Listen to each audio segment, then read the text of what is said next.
یسوع جیسا کوئی بھی نہیں ہے۔ پھر اس نے ہمیں بائبل مقدس دی ہے، اور بائبل مقدس یہ وہ کتاب ہے جس نے دنیا کو تبدیل کر کے رکھ دیا ہے۔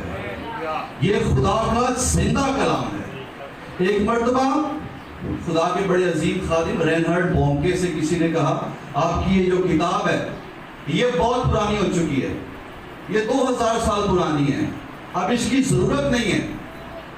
تو اس نے کہا کہ آپ نے سورج کو دیکھیں، یہ ہزاروں سال پرانا ہے۔